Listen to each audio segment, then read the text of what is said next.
Le retour de Christ n'est pas imminent, l'homme de péché doit paraître auparavant. Paul prie ses lecteurs de ne pas se laisser troubler, comme si le jour du Seigneur était sur le point de paraître, car il faut qu'auparavant ait lieu la défection et que l'homme de péché, l'adversaire assis dans le temple de Dieu soit révélé. 1 à 4.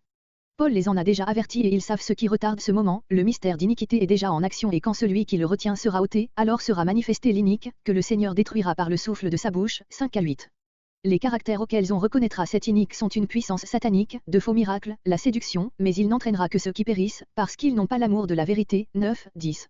Dieu lui-même leur envoie, à cause de cela, un esprit d'erreur, afin que ceux qui préfèrent le mensonge à la vérité soient jugés. 11, 12. Verset 1. Versets 1 à 12. Le retour de Christ n'est pas imminent, l'homme de péché doit paraître auparavant.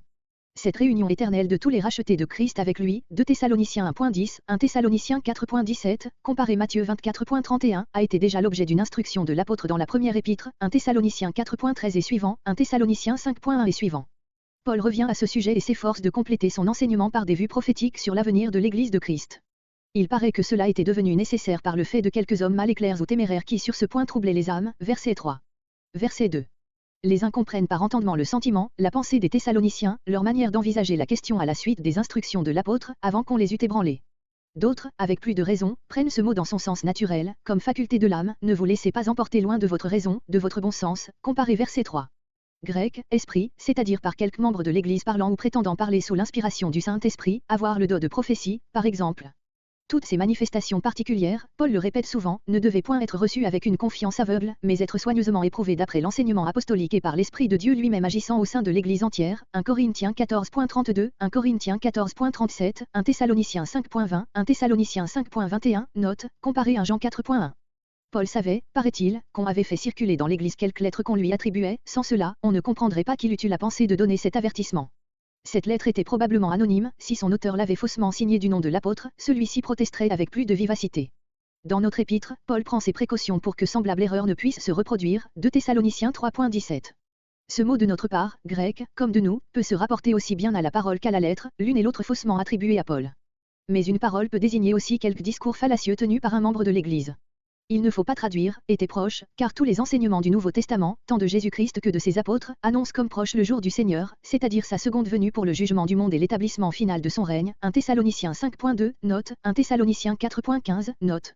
C'est de ce jour que Paul parle ici, mais ont troublé les esprits à Thessalonique en voulant lever témérairement le voile que le Sauveur avait, à dessein, laissé sur l'époque de son retour, on fixait cette époque par de vains calculs, on disait, le jour de Christ est là, et on abandonnait les devoirs journaliers de sa vocation, pour vivre d'une manière contraire à tout bon ordre, 2 Thessaloniciens 3.6 suivant.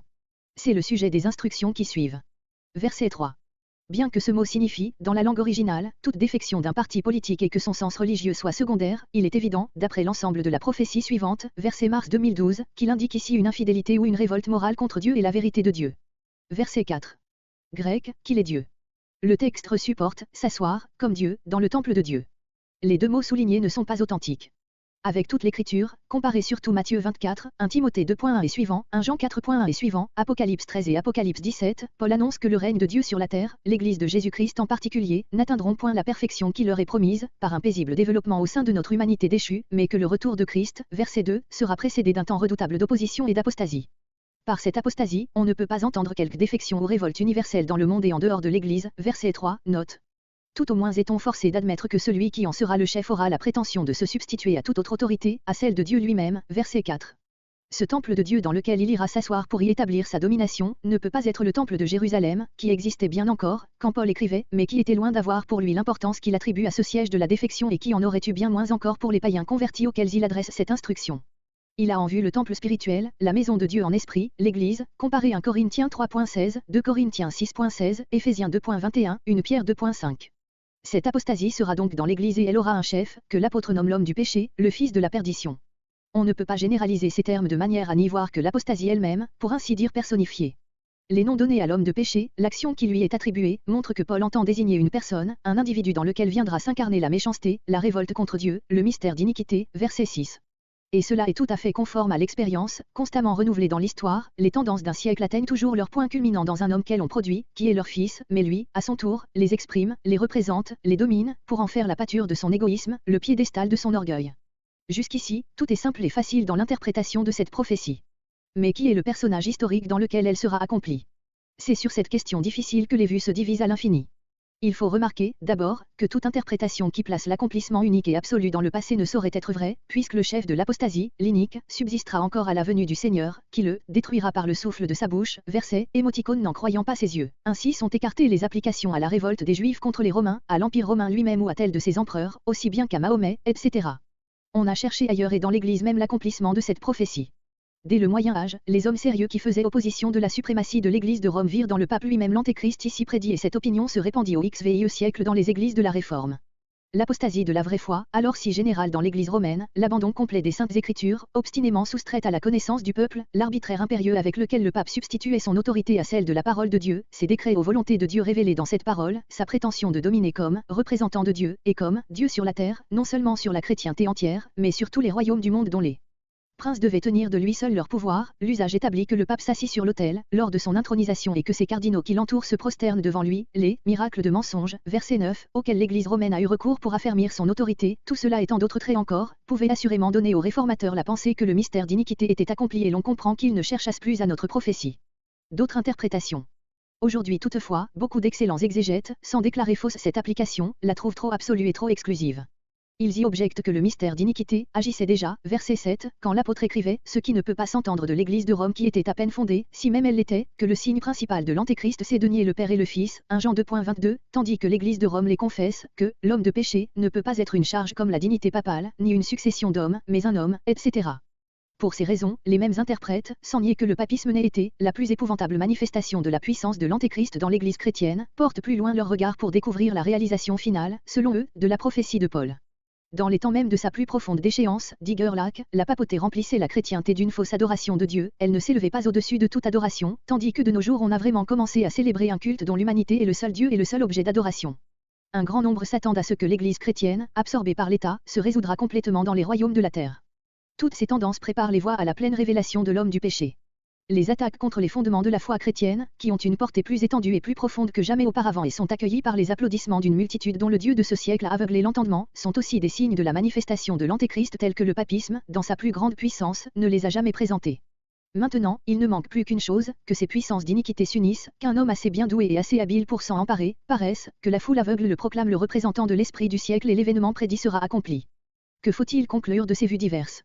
Que toutes ont leur part de vérité, que la prophétie de l'apôtre a, comme toute prophétie, son accomplissement graduel, qu'il y a plusieurs antéchrists, 1 Jean 2.18, et des forces infiniment diverses qui leur appartiennent, que le dernier, le plus puissant de tous, réunira toutes ses forces sous sa domination avant d'être détruit par le Seigneur et par son avènement. Ce qu'il sera, sous quelles formes et par quels moyens il réalisera sa puissance, ce sont là des questions auxquelles il faut savoir répondre, je ne sais pas. Mais ce qui importe, c'est de recueillir l'avertissement sans cesse répété par le Sauveur quand il jetait un regard prophétique sur l'avenir, veillez. Verset 5. Ainsi, déjà en prêchant l'évangile à Thessalonique, l'apôtre avait donné des instructions concernant l'avenir. L'avait-il fait en s'appuyant sur des prophéties de l'Ancien Testament et en particulier sur Daniel 11.36 et suivant, où il avait pu trouver, dans une prédiction relative à Antiochus Épiphane, le profanateur du temple de Jérusalem, un prototype de l'Antéchrist. Nous avons fait remarquer, dans la note précédente, qu'on ne saurait identifier le temple de Dieu avec le temple de Jérusalem. Cependant plusieurs interprètes de notre passage croient y voir une allusion à cette prophétie, dont le dernier et entier accomplissement serait encore réservé à l'avenir. Verset 6. Grec, ce qui retient, ou, ce qui fait obstacle à l'avènement de l'Antéchrist. Les Thessaloniciens le savaient, parce que l'apôtre le leur avait dit, nous ne le savons pas. L'exégèse n'a absolument que des conjectures sur ce trait de notre prophétie. Les pères de l'Église pensaient que l'apôtre avait en vue l'Empire romain ou le chef de cet État et s'expliquaient ainsi pourquoi Paul emploie d'abord un nom neutre, ce qui retient, puis un nom masculin, celui qui retient, verset 7. Au Moyen Âge, la lutte des empereurs contre la papauté confirmait cette opinion et aujourd'hui encore beaucoup d'interprètes l'adoptent, ils estiment que celui qui retient, c'est le pouvoir de l'État, soit qu'il continue à voir l'Antéchrist dans le papisme, soit qu'il le cherche dans quelque manifestation future de la puissance des ténèbres. Quand ce dernier appui de l'ordre et de la morale publique aura disparu, disent-ils, quand quelque dominateur de l'esprit du siècle, étant parvenu au pouvoir, se servira des armes de l'autorité pour atteindre son but, alors tout ce qui retient encore l'homme de péché sera ôté et la prophétie de l'apôtre sera accomplie. Calvin entend par ce qui retient le conseil de Dieu, qui veut qu'avant le triomphe momentané de l'Antéchrist, l'Évangile soit annoncé à toutes les nations. Cette interprétation serait admissible et même très belle, s'il ne s'agissait que de ce qui retient, mais celui qui retient, verset 7, serait Dieu même, on ne peut l'admettre, puisque cet obstacle doit être ôté du milieu, verset 7. Verset 7. Paul, comme Jean, 1 Jean 2.18, 1 Jean 2.19, voit dans les erreurs et les souillures qui se glissaient alors déjà au sein des églises le commencement de l'action de l'Antéchrist, comparé verset 2, dernière note, 1 Thessaloniciens 4.15, note. Il nomme ce mal un mystère, parce qu'il est caché dans les profondeurs du monde moral, comme le bien qui est caché en Dieu et dans le cœur des fidèles s'appelle le mystère de piété. Aussi la manifestation de ce mystère d'iniquité sera-t-elle une révélation, versets 3 à 6. Alors apparaîtra dans sa hideuse puissance l'iniquité ou l'illégalité, qui comprend tout ce qui est opposé à la loi de Dieu. Grec, seulement celui qui le retient présentement, le retiendra, jusqu'à ce qu'il soit ôté du milieu, enlevé, qu'il cesse de faire obstacle. C'est ce dernier mot qui s'oppose surtout à l'opinion de Calvin citée ci-dessus. Car si même on prétendait qu'il signifie seulement que Dieu cessera de retenir la manifestation du mal, lui-même ne peut être ôté, disparaître, cesser de régner. Verset 8. C'est-à-dire, celui qui est sans loi, parce qu'il s'élève au-dessus de toutes les lois divines et humaines, verset 4, prétendant lui-même être la loi souveraine de l'humanité. Ces mots le souffle de sa bouche, emprunté à Ésaïe 11.4, signifient sa parole rendue toute puissante par son esprit, souffle et esprit s'expriment par le même mot en hébreu et en grec. Mais l'action de cette parole qui détruira l'inique, coïncide avec le glorieux retour de Christ pour le jugement du monde, et il suffira de son avènement, grec, l'apparition de sa présence, pour anéantir toute la puissance de l'adversaire. C'est là la consolation de l'Église. Verset 9. Il ne s'agit pas seulement de faux miracles, de récits légendaires et apocryphes jetés à la superstition de la multitude ignorante, mais encore d'actes réels de puissance, de signes, de prodiges accomplis par l'efficace de Satan, comparé Matthieu 24.24. Le mensonge consiste précisément en ce que, tandis que ces signes donnent aux méchants l'autorité d'un envoyé de Dieu, ils procèdent du prince des ténèbres et contribuent à plonger ceux qu'ils séduisent plus profondément encore dans l'abîme d'erreur où ils étaient déjà, versets entre 10 et 11. Verset 10. La séduction de l'injustice a prise sur ceux qui périssent dans leur endurcissement, sur eux seuls et la raison en est qu'ils n'ont pas reçu, accepté, l'amour de la vérité pour être sauvés. La vérité divine sauve ceux qui l'aiment, comme le mensonge perd ceux qui s'y adonnent, parce que l'un et l'autre de ces attachements constituent tout un état d'âme, verset 12. L'amour de la vérité, cet état d'âme qui nous dispose à l'accueillir, ne nous est pas naturel, nous devons le recevoir de Dieu qui crée en nous un cœur nouveau, 2 Corinthiens 3.14, 2 Corinthiens 3.15, Éphésiens 3.16-19. Verset 12. Ces trois versets, verset octobre 2012, renferment tous les mystères de la perdition. Ces hommes, dont parle l'apôtre, ayant préféré le mensonge à la vérité, ayant pris plaisir à l'injustice, tombent sous un jugement de Dieu qui consiste non seulement à permettre qu'ils croient au mensonge, mais à leur envoyer une efficace d'erreur, un esprit d'aveuglement, pour qu'ils y croient toujours plus, comparez Romains 1.24, note, Romains 1.26-28. Jugement d'autant plus terrible qu'on ne le sent pas, qu'on s'en glorifie même. Verset 13. En considérant cet avenir redoutable, l'apôtre rend grâce à Dieu pour ses frères, de ce que Dieu les a élus pour le salut et appelés à la possession de sa gloire, 13, 14. Il en résulte pour eux l'obligation de rester fermes et de retenir les enseignements de l'apôtre.